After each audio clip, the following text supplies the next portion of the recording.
But now we're going to cross over to Perth to the Finance Minister, Matthias Cormann, who joins us on AM Agenda. Minister, thanks for your time today. If I can start on this tobacco excise, it certainly seems to be something on the table, reported in Fairfax newspapers, in fact, as in the budget.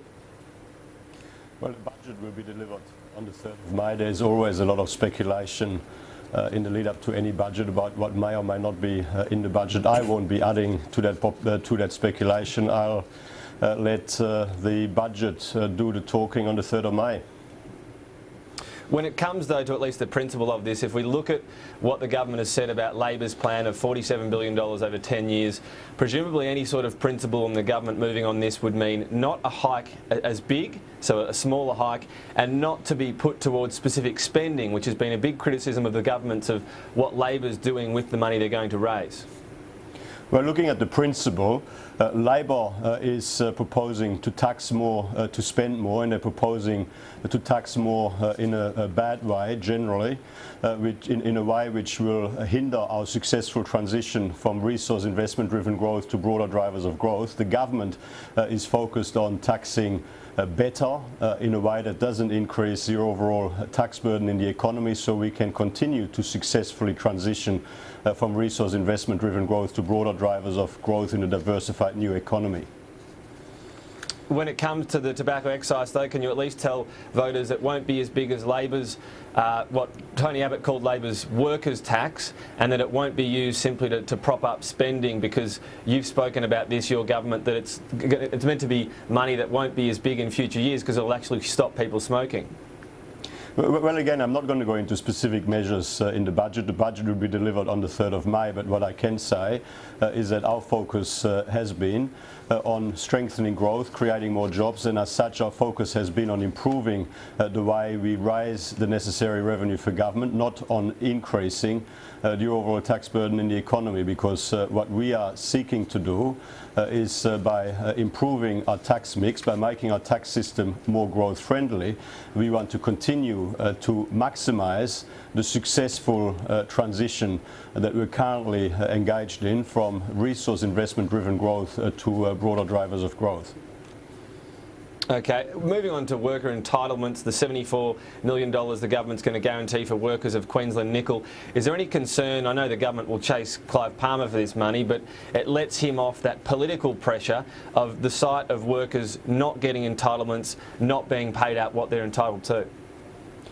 Well, the government is very focused and very concerned about the fate of workers of Queensland Nickel, workers that have lost their job, and on making sure that those workers do receive the entitlements that they're due. And Minister Michaelia Cash, the Employment Minister, will have something more to say about that in a very short period, in a very short time. Is it living within our means to have this record payment from the Fair Entitlements Guarantee? Well, there is a program that is set up for that purpose. Obviously, it is not ideal to be in a situation where this has to happen. However, again, Minister Michaelia Cash will have some more to say about this in the next little while. But the whole purpose why we have the Fair Entitlements Guarantee as a program is to deal with the extreme circumstances where employers haven't been making appropriate provisions to ensure that the entitlements of workers losing their jobs in these sorts of circumstances are taken care of. Okay, I might switch your attention to the Moody's, the words from the credit agency Moody's yesterday, a warning of sorts for your government that the upcoming budget and future ones need to focus not just on spending cuts but raising revenue as well. Do you accept that if you can't get the savings through you've spoken about, that you've aimed to get, that the Senate has blocked, you will ultimately need to look at revenue raising more than you would like to? Well, firstly, we have got most of our savings through, and we continue to focus on controlling expenditure.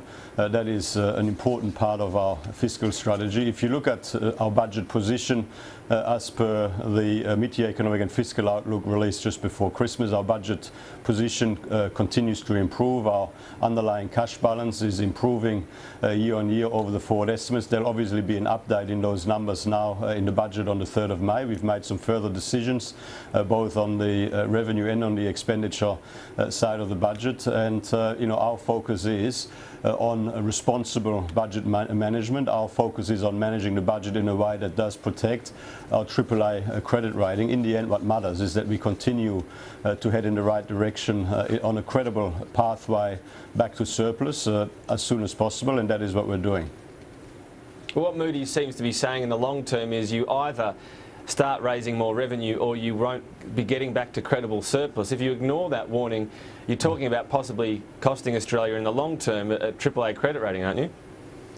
Well, our focus is to increase revenue on the back of stronger growth, and to achieve stronger growth, the worst thing that you could do is to increase the overall tax burden and to do some of the things that Labor is proposing to do, which is to raise more tax in a bad way.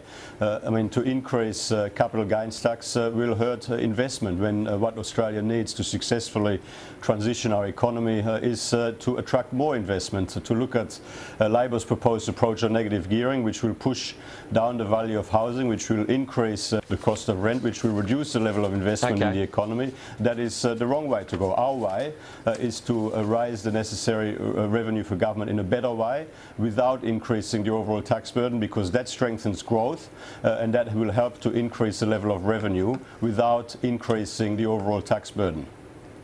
Just finally then, what are you saying to Moody's? Thanks for the advice, but you're wrong in this case? Well, in the end, Moody's can make their own assessment after the budget has been released, and I'm sure they will. Our focus is on managing our budget responsibly, on getting the budget back into balance as soon as possible, but in a way that is economically responsible.